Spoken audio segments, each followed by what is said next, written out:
है ना।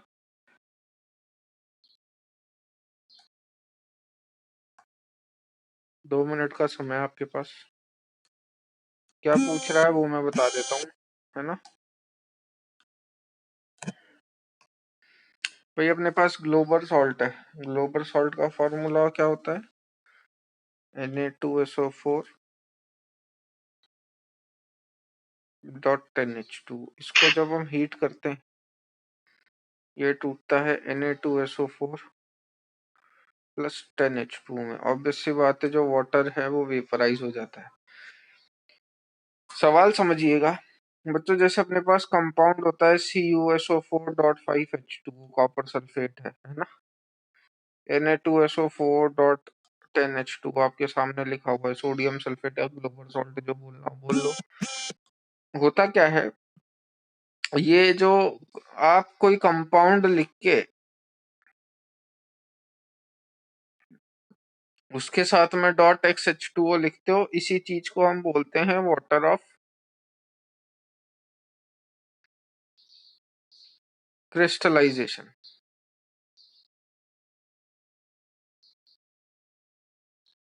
ठीक है, अब हो क्या रहा है, तो Na2SO4.10H2O में वाटर ऑफ क्रिस्टलाइजेशन क्या है, ये वाला .10H2O।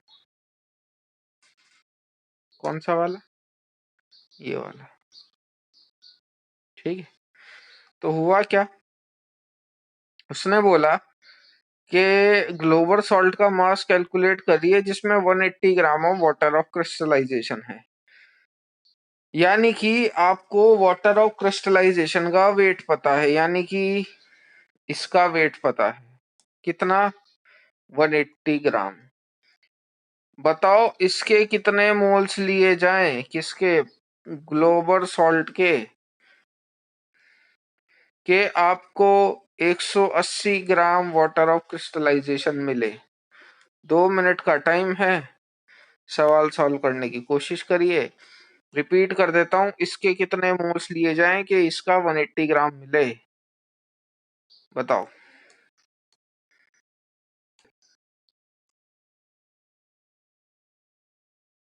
क्या दिया हुआ है हमें, वेट पता है हमें। वेट से क्या निकाल सकते हो, मोल्स निकाल सकते हैं। तो भैया what is are the moles of 10H2O।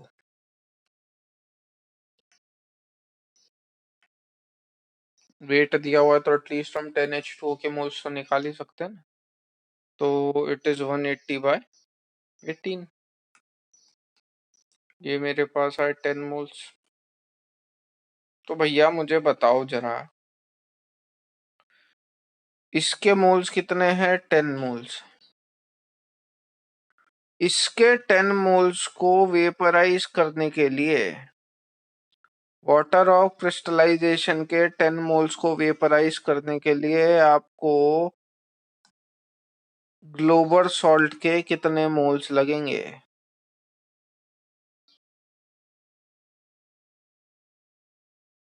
बोलो। वाटर ऑफ क्रिस्टलाइजेशन के 10 मोल को वेपराइज करने के लिए आपको Na2SO4 के कितने मोल्स लगेंगे, Na2SO4।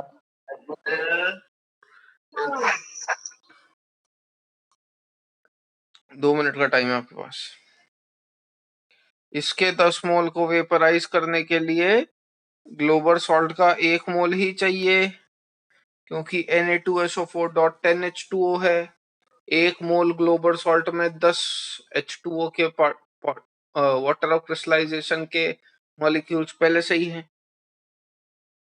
मोल्स पता चल गए तो वेट पता चल गया।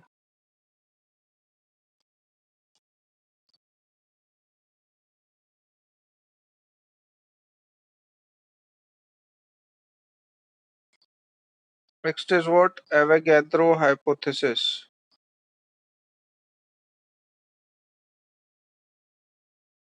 सॉरी, एवोगैड्रो हाइपोथेसिस से पहले हम पढ़ेंगे गै-लुसाक्स लॉ।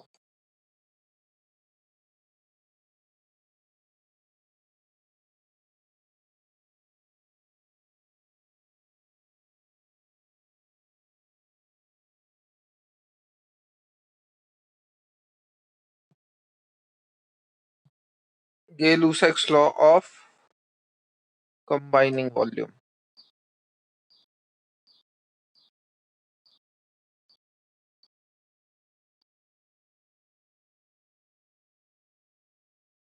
स्टेटमेंट लिख लेते हैं फिर समझते हैं क्या बोल रहे हैं। Gas combine under simple ratio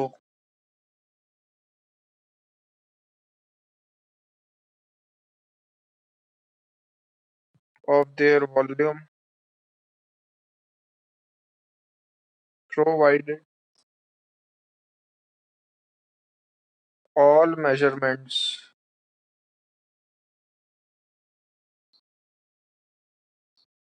should be made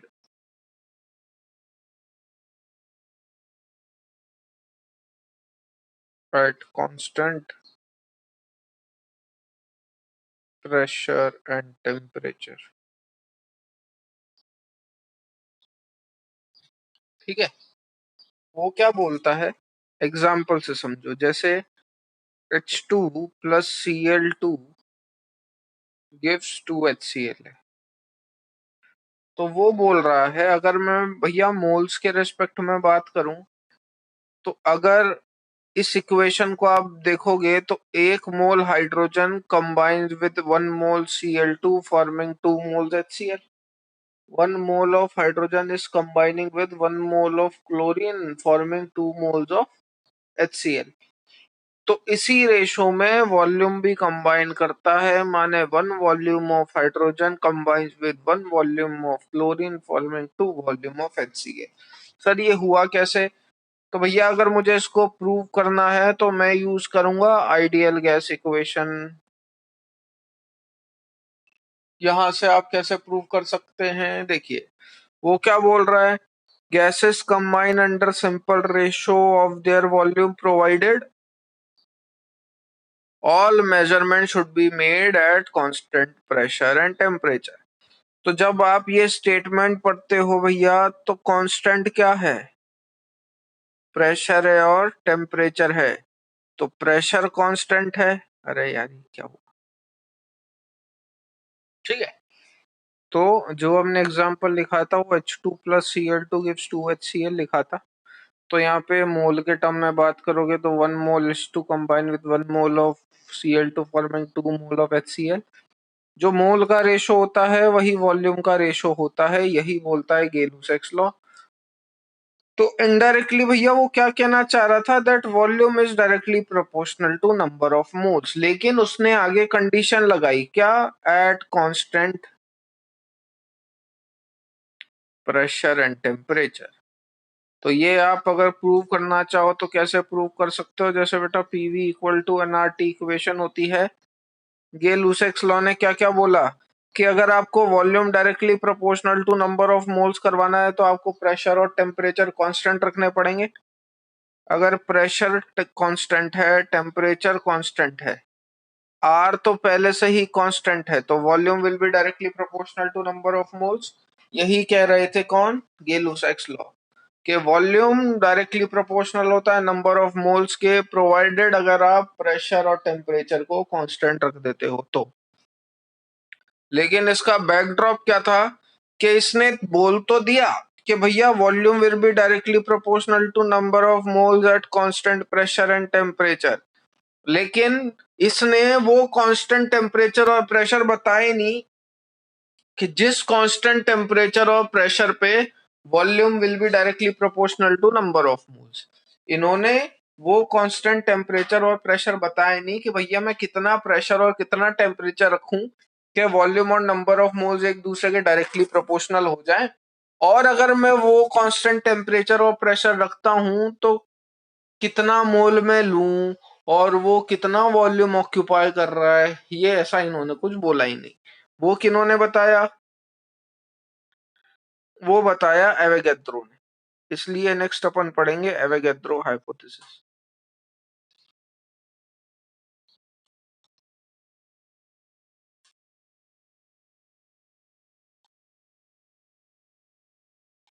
Avogadro hypothesis valid for only gases.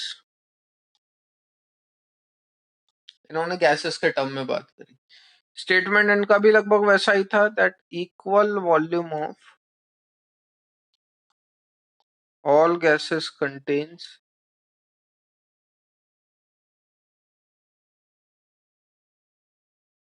equal number of moles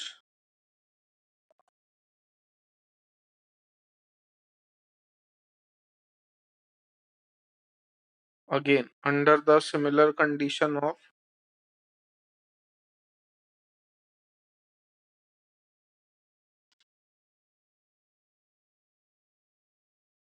pressure and temperature। जैसा कि मैंने आपको बोला, इन्होंने भी यही बोला था कि भैया वॉल्यूम और मोल्स एक दूसरे के डायरेक्टली प्रोपोर्शनल है under the similar condition of pressure and temperature. मतलब वही कि अगर आप प्रेशर और टेम्परेचर को कांस्टेंट मेंटेन रखते हो।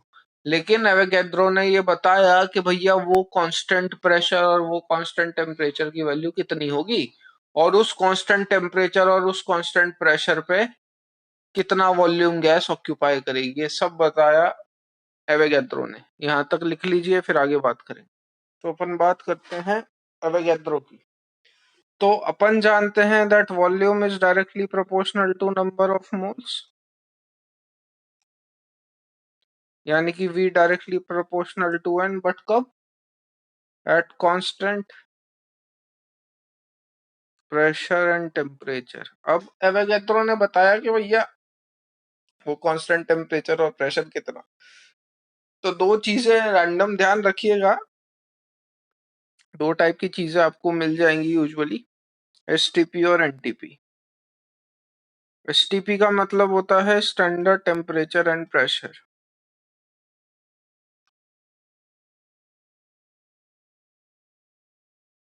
एनटीपी का मतलब होता है नॉर्मल,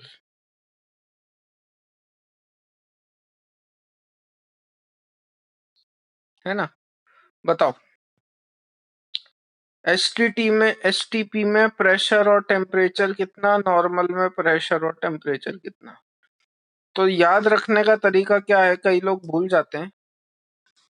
एनटीपी में देखो क्या आ रहा है वर्ड, नॉर्मल। और नॉर्मल मतलब देखो प्रेशर तो दोनों में 1 atm रहता है, डिफरेंस होता है टेम्परेचर का। नॉर्मल मतलब कितना, हमारे रूम का नॉर्मल टेम्परेचर कितना होता है, एसी का नॉर्मल टेम्परेचर अपन कितना रखते हैं, 25 डिग्री सेल्सियस। बेटा 25, रूम टेम्परेचर इज 25। तो जो नॉर्मल टेम्परेचर होता है वो होता है 298 केल्विन, ठीक है। जबकि स्टैंडर्ड टेम्परेचर जो होता है वो होता है 0 डिग्री सेल्सियस, यानी कि 273 केल्विन।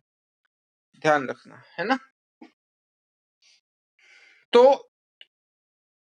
एवोगैड्रो ने ये बोला, एवोगैड्रो ने जो अपनी थ्योरी दी थी वो इस टेम्परेचर और प्रेशर पे दी थी। मतलब अपन जो इतनी देर से बोले जा रहे हैं ना, volume will be directly proportional to number of moles at constant pressure at temperature. भैया कौन सा कांस्टेंट प्रेशर एंड टेम्परेचर, तो ये रहा वो constant pressure and temperature.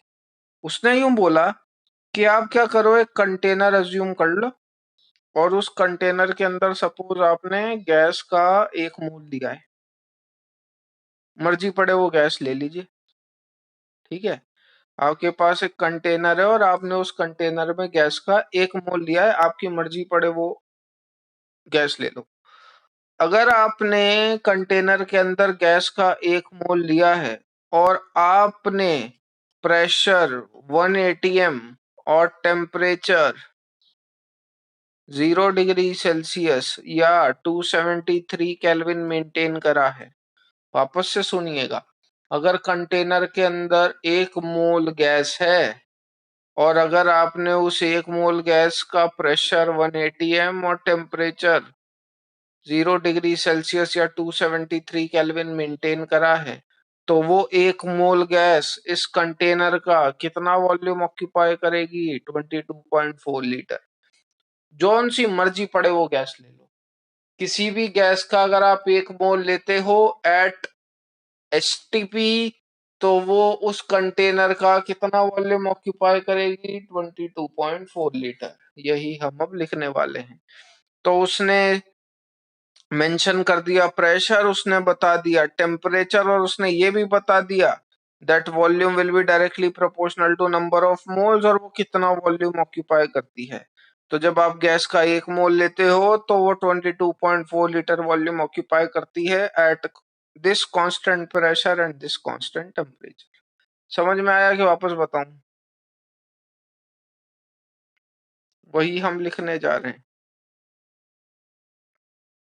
1 mole of any gas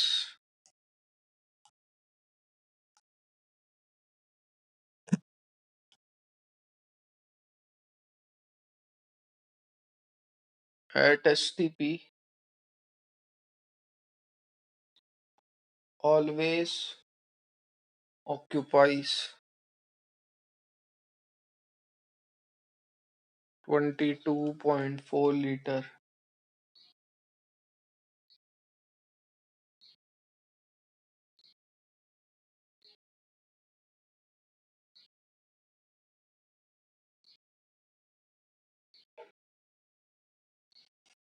तो यहां से हमारा जो एक फॉर्मूला बनेगा वो क्या बनेगा, दैट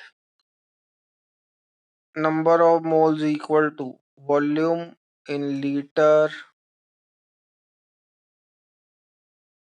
एट STP अपॉन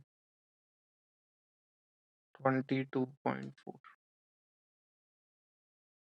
ये फॉर्मूला ध्यान रखना, volume in litre at STP upon 22.4 moles का सेकंड फॉर्मूला है।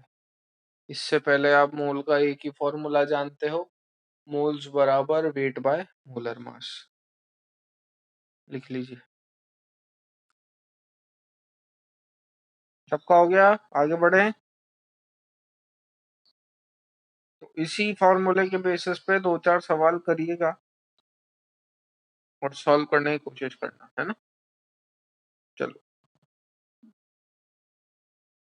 क्वेश्चन है, calculate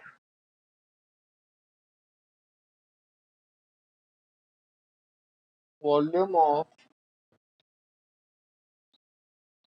80 gram of oxygen at STP।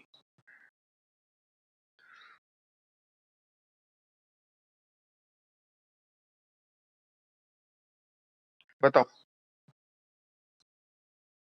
और इसी का दूसरा पार्ट है 2.2 मिलीग्राम ऑफ CO2, और इसी का तीसरा पार्ट है 640 किलोग्राम ऑफ SO2। फटाफट कैलकुलेट करके बताइए। देखो, फर्स्ट सॉल्व करेंगे, वेट दे रखा है तो मोल्स आ जाएंगे, मोल्स बराबर weight by molar mass of oxygen कितना 32, मोल्स आया 5/2। गलत गलत है बेटा, ये कैसे हो सकता है? वॉल्यूम आपसे पूछा है तो मोल्स बराबर volume in litre at STP upon 22.4।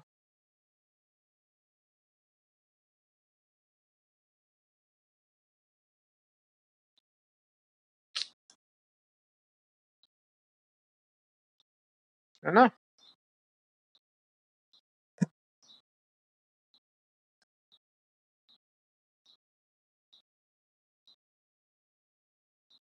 तो 5/2 को जब आप 22.4 से मल्टीप्लाई करोगे 56 लीटर आएगा। ये इसकी जगह क्या 16 पुट कर दिया था क्या भाई साहब? हैं?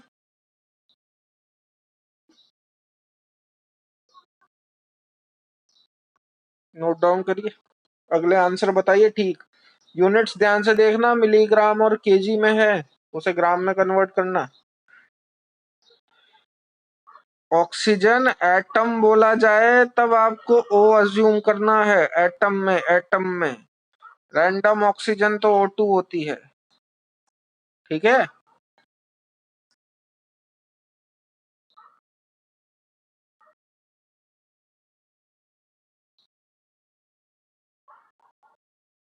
क्या बोला है सेकंड में?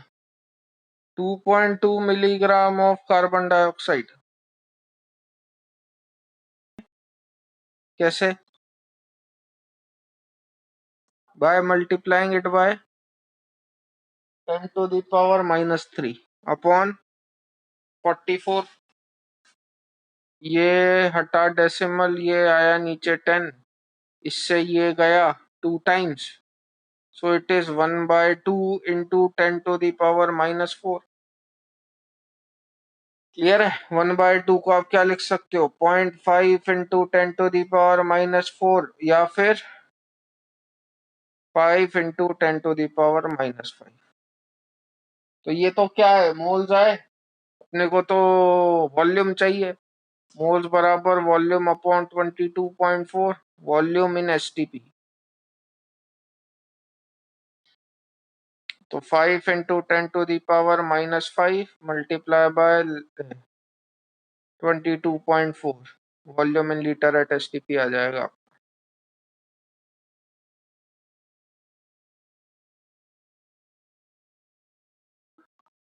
इट इज अराउंड 112 है ना, इंटू 10⁻⁻5 लीटर।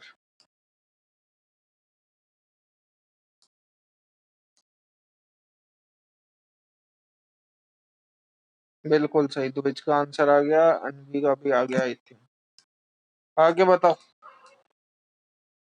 थर्ड। तो केजी को ग्राम में करेंगे तो 640 इंटू 10⁻³ अपॉन 64, ये आएगा 10⁻⁴। मोल्स आए, इसको मल्टीप्लाई कर दो 22.4 इंटू 10⁻⁴, तो ये कितना आ जाएगा?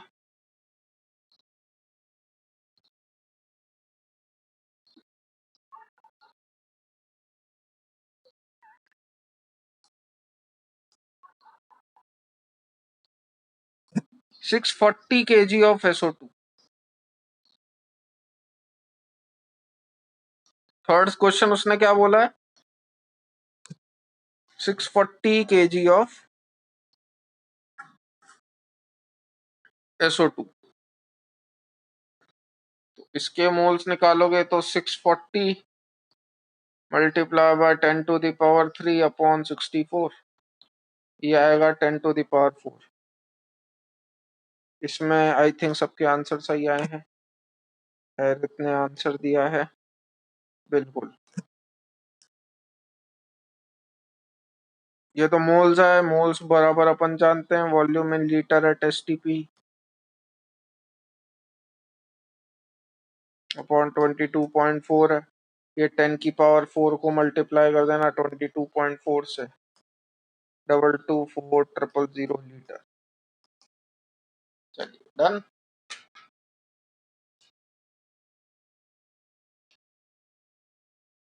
नेक्स्ट सवाल एक और ट्राई करिए और थोड़ा जल्दी नोट डाउन करने की कोशिश करना।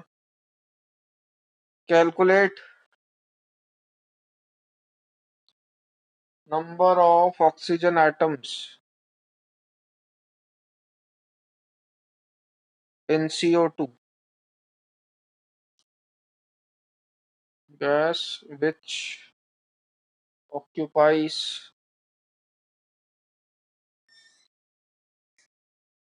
112 ml at STP। ऑब्वियस सी बात है, ml को आपको लीटर में कन्वर्ट करना होगा, ठीक है, क्योंकि STP पे हमने लीटर में ही वॉल्यूम मेजर करा।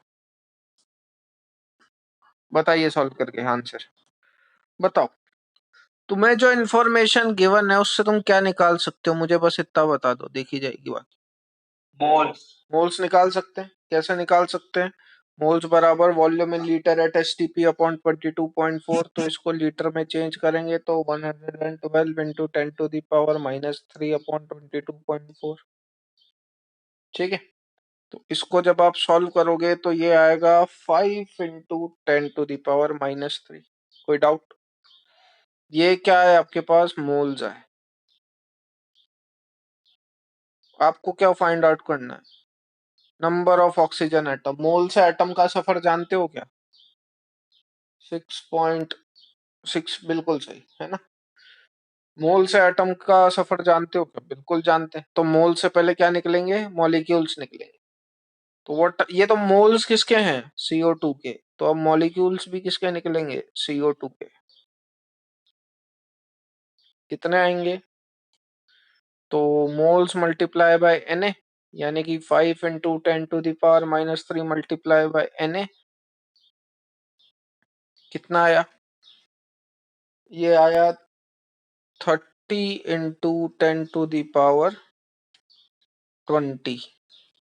या 3 इंटू 10⁻21। ठीक है। अब मॉलिक्यूल से आपको तो एटम पे जाना है, किससे करूं मल्टीप्लाई? तो atoms of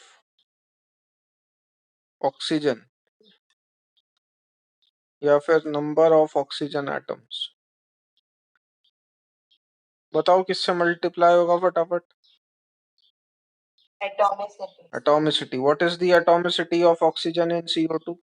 2 multiply by 3 into 10⁻21, 6 into 10⁻21। Doubt हो तो पूछिए।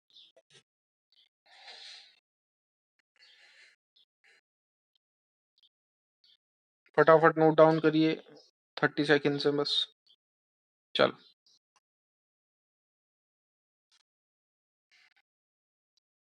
नेक्स्ट, ये आप ही को सॉल्व करना है ना। देखो मोल्स के है ना, ले दे के हमने अभी तक 3 फॉर्मूले पढ़े हैं। डिपेंड आपको कौन सा लगाना है, वो आपको सवाल देख के समझ में आना चाहिए। एक पढ़ा है हमने given mass upon molar mass. ये सॉलिड लिक्विड गैस सबके लिए वैलिड होता है। दूसरा पढ़ा है हमने volume in litre at STP upon 22.4। ये सिर्फ गैस के लिए वैलिड होता है। और एक और होता है गिवन पार्टिकल्स, बिल्कुल, गिवन पार्टिकल्स अपॉन Na। ये भी सॉलिड लिक्विड या गैस किसी के लिए भी वैलिड होता है। तो ये 3 फॉर्मूले होते हैं बस। अब according to the given information आपको फॉर्मूला लगाना है। ठीक है। वही गिवन पार्टिकल को आप मॉलिक्यूल भी बोल सकते हो, कोई बड़ी बात नहीं है ना। चलिए, तो सवाल है, हम कहते हैं from 60 gram of SO2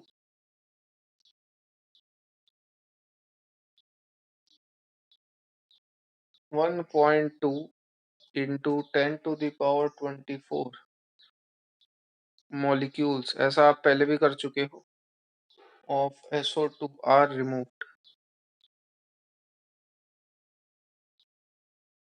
calculate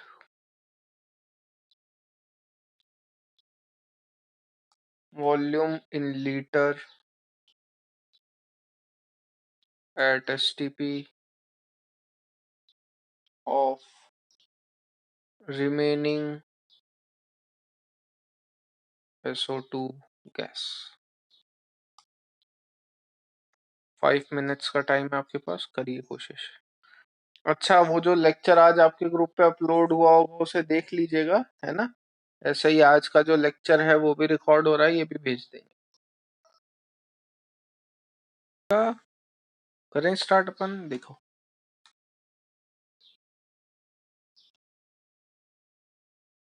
क्या बोला वो, 60 ग्राम SO2 में से इतने मॉलिक्यूल रिमूव हुए, और वो पूछ रहा है calculate volume in litre at STP of remaining SO2 gas.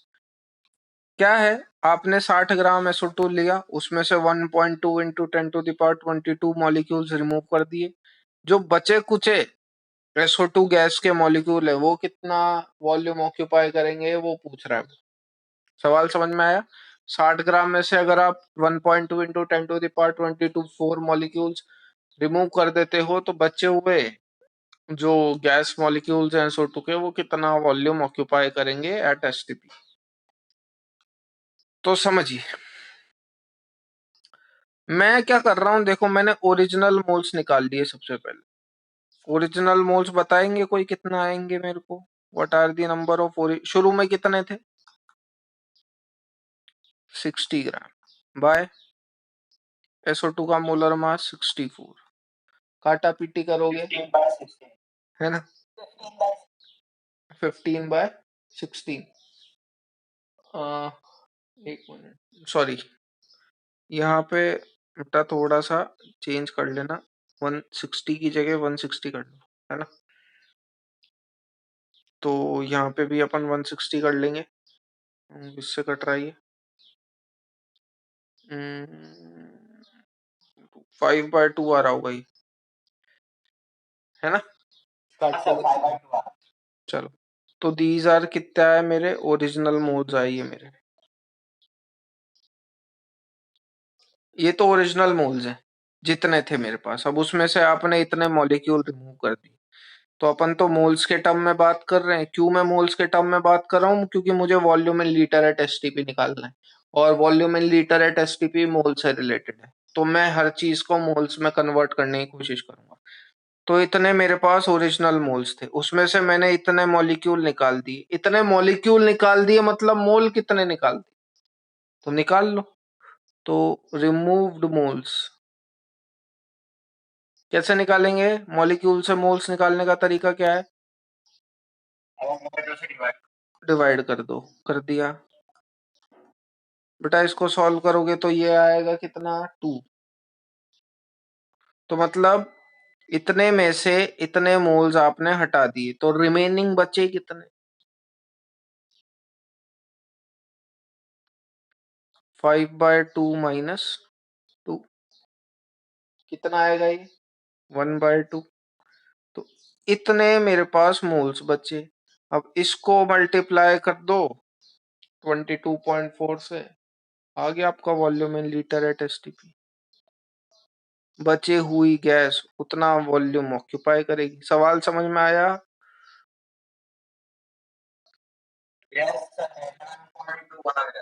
बिल्कुल सही। तो ये 1/2 × 22.4 करोगे तो आएगा 11.2 लीटर। चलो नोट डाउन कर लो।